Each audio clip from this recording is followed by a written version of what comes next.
Hey everyone, welcome to another episode of The Bullet. My name is Paul Lathrop. I'm the Deputy Director of New Media for the Second Amendment Foundation. Joining me today, Amanda Suffecool of Eye on the Target Radio. Amanda, glad to be working with you again today. Oh, thanks for having me. Yesterday, the show was all about the shooting in Sacramento, and today I'm afraid to say we're just not going to be done with it. We covered a lot of ground yesterday, but more news has broken today, and we've got a lot of stuff we're going to have to cover yet, including I'm getting the commentary hooked back up. We've got another press release from my boss, Alan Gottlieb, this time from the Citizens Committee for the Right to Keep and Bear Arms side, has put out a press release that I want to cover. But we've had yet more arrests today, and seems like everybody arrested is affiliated with a gang, and everybody is felon in possession. So, again, a little bit more of the same story. Gangbangers fighting, and innocents are caught in the crossfire. Right. I think the one other piece is, are you going to share the press release with us? But the one other piece that I saw was that they'd modified the firearms to make them not semi-auto, but right. in at least one case, full auto. Yeah, and I'm going to read the press release here in just a second. I mentioned this yesterday. Yesterday I was doing a lot of work, digging a lot. I was able to find 3 instances yesterday of video, cell phone video recorded at the incident. You could hear clearly semi-auto fire. It was bang, bang, bang, bang, bang. And then you could hear burp. And it was fast as I would say faster than a Uzi fire. It was clearly very drastically modified. If it was originally a semi-auto, it was very drastically modified. So, but let me read what came out. This literally just minutes ago from Citizens Committee for the Right to Keep and Bear Arms. Isn't that what they say? Hot off the press? I've got something from you. Hot off the press. Let me pull it out here. Well, okay. It's so hot off the press, I haven't even been able to get to my printer yet. I just got it over on a monitor over here. The Citizens Committee for the Right to Keep and Bear Arms today said revelations that one of the 2 suspects being held in connection with the deadly mass shooting in Sacramento was released from prison less than 2 months ago shows the problem in California isn't guns, it's prison system rules that allowed the man to be on the streets. Smiley Alan Martin has a criminal history dating back at least 9 years, said CCR-KBA's chairman Alan Gottlieb, and he was doing a 10-year stretch for domestic violence and assault. Yet, thanks to the current credit systems by the Department of Corrections and Rehabilitation, here he was in Sacramento at 2 a.m. in the middle of mayhem. He's now facing new charges of being felon in possession of a firearm and possession of a machine gun. Instead of Sacramento Mayor Darrell Steinberg and others calling for more gun control, he added, they should be demanding prison reform that keeps violent criminals behind bars instead of allowing early release. Politicians who support such policies are perpetuating a system that ultimately poses more of a real danger to society than their imagined fears about private gun ownership. The Sacramento Bee is reporting that Martin has been in trouble with the law since 2013 when he was prosecuted for possession of a semi-automatic rifle and outlawed magazine and then sentenced to probation and county jail. Less than a year later, he was arrested on robbery charges and sentenced to 2 years in prison. In 2016, after being paroled, he was back in trouble again, and the following year, he was arrested for domestic violence and assault and sent back to prison in January 2018 with the 10-year sentence. Yet he was released in February of this year, despite an objection last year by the Sacramento County District Attorney's Office. Violent criminals shouldn't be back on the streets essentially unsupervised, Gottlieb said, especially when their earlier crimes included illegal gun possession. This is why the American people don't support more gun control and instead are buying guns for personal protection. They're realizing that when you trade your freedom for some sense of security, you ultimately wind up with neither. Alan absolutely nails it there. Yeah, I agree. And I mean, when you look at it, it's a 10-year sentence, and he's served less than 40% of it. Much. Closer to 25%. Yeah. Right. That's just absolutely insane. Absolutely insane. I'm absolutely at a loss as to how the people, the politicians, the people of California, I don't believe are actually pushing for this. I'm at a loss to how the politicians of California can think that any more gun laws are going to do anything about this. They already have the worst gun laws in the nation. Right. And murder has been illegal in every state in the union. And so, what part of this is what part of this? Yeah. Exactly. I want to remind everybody you can get in the show yourself. Just comment on either the Facebook or the YouTube feed, or if you have Twitter, the fastest way to get to us is to post to Twitter with the hashtag Bullet Podcast. From time to time, we do have issues with either Facebook or YouTube getting us the comments quickly, and now that Elon Musk, I want this kind of off base here, but now that Elon Musk is into Twitter, instead of tweeting, are we going to be musketing? It's gonna be interesting because he's on the board, and we're gonna see what happens. This is what happens when a businessman is on it. People seem very optimistic, so we'll wait and see. Over on the YouTube side, the Gun Foodie, love that name, says the leniency and lack of understanding against these career criminals who didn't repent after punishment is simply ridiculous. No further gun laws. That's what Alan was reaching for in his press release. With law enforcement, not law enforcement, with the criminal justice system there. Law enforcement catches them, they put them in jail. It's just catch and release.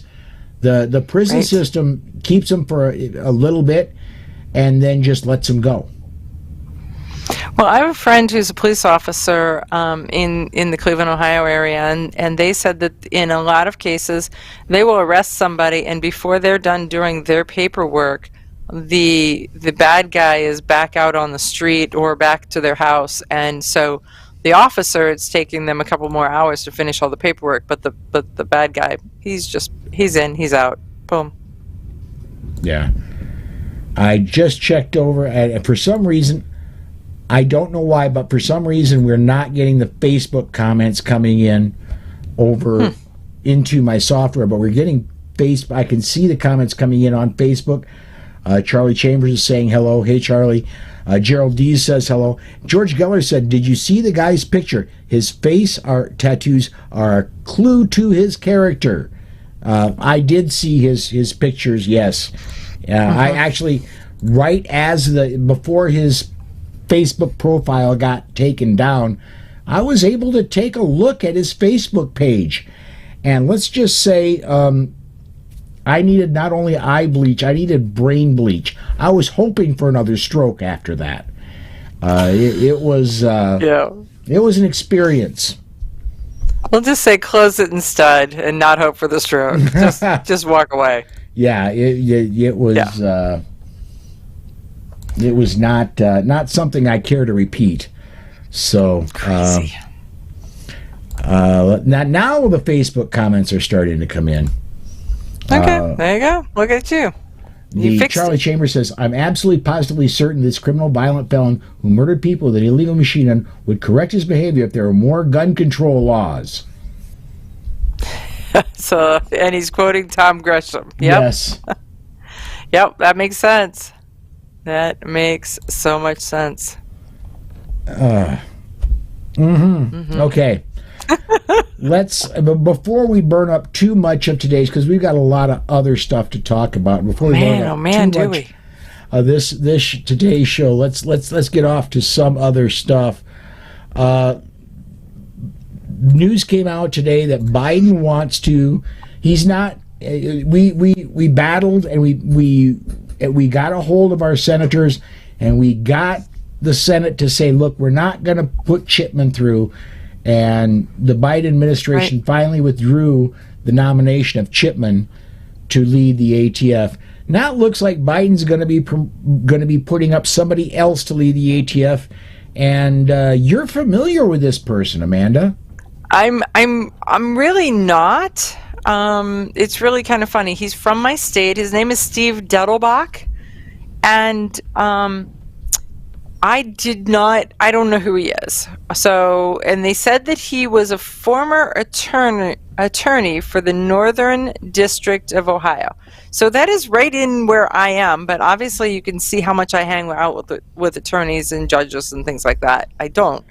But so I reached out to some of my attorney friends, and they were like, "Oh no, Mr. Bill," you know. So that was kind of where I got that, and then one said that they would call me and fill me in. So I'm gonna get some of the lawyerish inside scoop, but we'll just say first reaction is this is not going to be our friend, and it's not going to be any better than Chipman. And so now we wait, and when we dig a little bit and we wait, but my folks aren't real impressed. Well, and the Politico story that I got this off of did say during an unsuccessful run for Attorney General of Ohio in 2018, Dettelbach called for reinstating the assault weapons ban and universal background checks on gun purchases. Right. Yeah, I'm gonna say just right there, that means this is not probably the person we want leading the ATF either. Right. And see, and Ohio is primarily the political offices in Columbus are primarily Republican. I mean, we're heavily Republican right now. So he probably, I'm going to say he didn't stand a big chance. And in 2018, I was paying attention and I never heard of him. So he wasn't running a good campaign. So that just sort of says, motivation, energy, drive, something. Yeah. Don't know. Yeah. Next story I want to cover is one that you actually brought to the table, and Supreme Court came down with a unanimous decision. This one's interesting. Do you want to give the thumbnail on this one?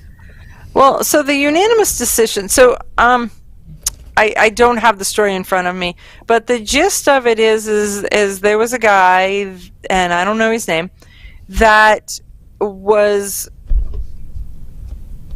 in his house.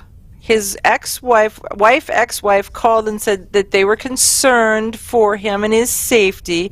So the police came and did a wellness check. When they did a wellness check, they did a full house investigation, and they took all of his guns. And so he had to go and get a mental evaluation. They said that he was fine. The police said, "Yeah, we're still not giving you your guns back." Mm-hmm. So then he had to go to court. They did something. He's like, "Yeah, still, we're not giving you guns back." So it went clear to the Supreme Court, and the conversation was this government overreach? Why did they take it? What were they doing, and why didn't they give it back? That's kind of what I got out of the story. What did you get out of the story, Paul? Well, full disclosure, I text back and forth with Alex Uli, who is our Friday legal person. I sent this story to Alex as well, and because I'm interested in whether this is going to have something, some kind of impact on red flag laws. And Because he was red flag. That's what started it. Yeah. Or whatever the word was that they call it at that point. But yeah, someone else called in their concern on somebody who really didn't have an issue. Yeah, this gentleman lived in Rhode Island, and what I read from the story was the guy and his wife were having an argument. The guy, being a little over melodramatic, if you ask me, takes a gun out, puts it on the kitchen table in front of his wife, and says, "Look, why don't you just shoot me and get it over with?" The wife leaves the house and gets concerned the next morning when he won't answer the phone. So she asks the police to do a wellness check. They come over and they say, "Look, we really want you to go in and get checked out." He says, "Okay, I will go get checked out. One condition: you don't come in the house and you don't take my guns." They say, "Okay." So he leaves, locks up the house. While he's going to get the wellness check, they go in, they get his 2 handguns. No warrant. Without a warrant. Yes. Yep. No warrant. And that's where the legal stuff comes in. The Rhode Island police say, "We did it as part of community caretaking," and in the majority opinion, Judge Thomas says this goes way beyond community caretaking. A house is not even close to the same level as a car.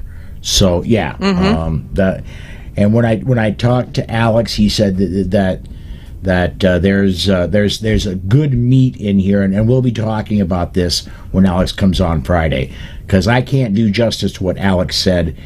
And no, because he's a lawyer and we're and not. I'm not. We'll just say, well, we're not.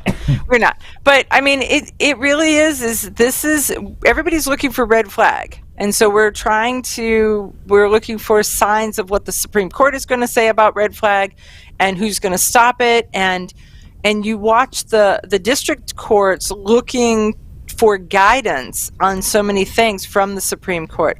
So right now, I mean, look at the New York State Rifle and Pistol Association versus Bruin case.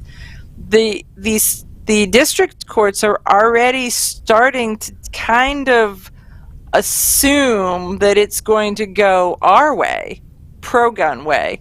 And so some of their judgments are already inferring that kind of an answer. So the smaller courts take guidance from the larger courts as it works its way up. All right. I want to get some comments in here real quick. Apparently, we're having an issue with the Facebook feed. My Take says, "Frozen Facebook joined over here." Well, I'm glad Okay. there are 2 feeds up, so... Welcome. Glad Yeah. you moved over. Come on over, everybody. And then Patrick Collins apparently went the other way. "I couldn't get this to work. I'm the gun foodie." So there you go. There you go. And then Larry says, apparently not having no problem over on Facebook. "Oh yeah, our old buddy reframing, rearing its ugly head." Yes, very much so. I want to go on to our next story, Amanda, real quick. And this one, I've used Martin Luther King as an example myself in the past, thinking back to the Polite Society podcast. A lot of pro-gun media have mentioned in the past that, and it's fact, Martin Luther King was denied, but he applied for a concealed carry permit in Alabama in the 1950s.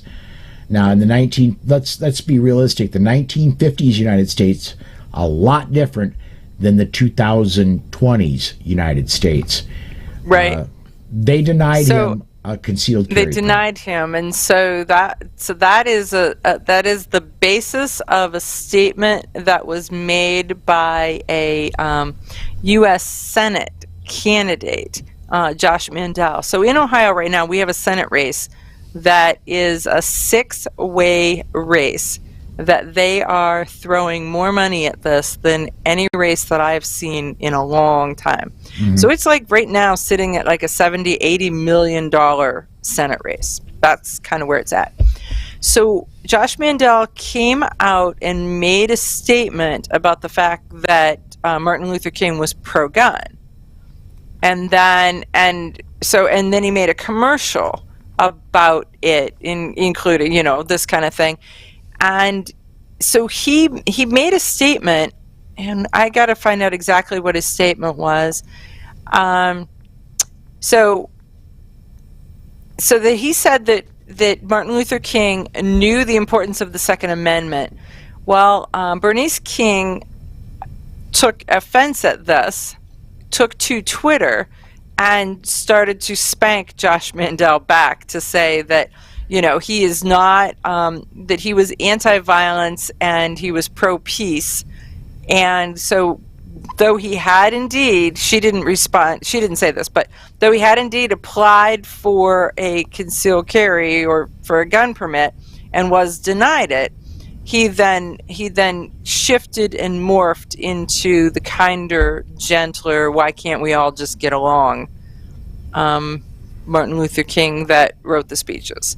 And so she's saying that Josh Mandel is putting words in her father's mouth, and, you know, and to quote Will Smith, you know, keep my dad's name out of your mouth, right? I mean, well, that's sort of where it seemed like, that's how I read it anyhow. Maybe that wasn't what she said, but you know what I mean. I could go so many places with that, but none of them are even PG-13 rated. So I'm going to say this. My personal philosophy is I believe in peace. I believe in the words of Dr. Martin Luther King Jr. I very much believe we need to be a peaceful nation. However, I believe there is evil in the world. I believe sometimes violence is the only cure for evil. So you'd better be better at violence than the evil that's coming for you. I think that the answer is kill them back first. Yes. And when you say them back, it's that they've made the attack and you are on the defense, but you are prepared on that defense. Great point, Charlie. What political party was Martin Luther King, and he was denied his carry permit? I believe Martin Luther King was a Republican. I can't tell you. I don't know. My take says you can be pro-peace and still want to protect your life and family. Oh, yes, you can. I agree. You know, that's it. I'm not looking for a fight. I just want to survive the fight. Larry says, Quigley says, just because I don't like handgun does not mean I don't know how to use one. Bingo. Yes, very, very, very much so. And I want two more stories here, and I know we're going to get one. I don't know if we're going to get both. You and your darn clock, you know? This one comes out of Kentucky, and I think I'm not a lawyer, but if I were, I would be standing and cheering this one. There's a law that's sitting on the desk of the governor in Kentucky that would allow, if you're an attorney in Kentucky, would allow you to carry a gun in the courtroom. I'm not gonna go into specifics, but about a year and a half ago, maybe going on 2 years ago, I was in a courtroom in South Dakota quite a bit. Not for myself, okay? But I attended courtrooms in South Dakota in a smaller county courtroom. That's because you're a good and stand-up friend who's there for the people who need support. Here in Minnehaha County in Sioux Falls. Minnehaha. Yeah. In order to get to the courthouse, there is a metal detector, and you have to go through the metal detector and all this good stuff. And there is actual security although the attorneys walk right around it. The judges walk right around it. The clerks walk right around it. The general public goes through metal detectors. I call it security theater, because about a quarter of the people in that courthouse don't go through security. They are pre-cleared. However, in this courtroom about 90 miles northwest of me that I went to, there was absolutely zero security. I could have gone in there with anything on me, and nobody would have noticed. Period. It is illegal in South Dakota to carry in a courthouse. I didn't. I was not comfortable, but I followed the law. I love this in Kentucky, that they're going to allow that there's a bill on the governor's desk to allow the attorneys to carry, simply because allowing one bailiff, who is usually about 97 years old, to carry a revolver that is probably 120 years old with ammunition that may be 150 years old is not quite enough. Hey, you're stereotyping Barney. Just a little. Just a little.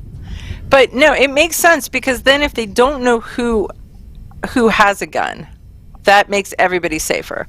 So that's the first piece. And the next piece is you don't know crazy till you know lawsuit crazy, and divorce crazy, and I lost my property crazy, and I'm fighting for my kids crazy, and when you start to put human emotion into something like that happens inside a courtroom, there's crazy stacked up on top of crazy. Not saying that they're crazy, but saying that it is very high emotion. Yes. I want to get a couple comments in here. John, Sandhills Media says Minnehaha means laughing water. I know it's a Sioux Indian word. That's what I know. It could very well mean laughing water. I don't know. I know Minnehaha is the county that I live in. That's what I know. Gun foodie now, or 97 pounds underweight. For the yeah, bailiff, yeah. Yeah. Also says recognition of evil is key to longevity, and running quickly doesn't hurt either. I lost that ability about 20 years ago when I started driving trucking and sitting for 14 hours a day. Last one I'm going to get up here real quick. Sandhills Media, better to be a warrior in a garden than a gardener in a war. Exactly. And that is exactly the thing. It is a man or woman who can defend themselves, who chooses to walk the peaceable way every opportunity. Absolutely. Last story I want to get to. I found this one, and honestly, the reason this story hit me today is because, Amanda, you were going to be my commentator today. Is why this one caught my eye. Off of Buckeye Firearms, despite constitutional carry, should I get a Ohio concealed handgun license anyway? They gave 5 reasons.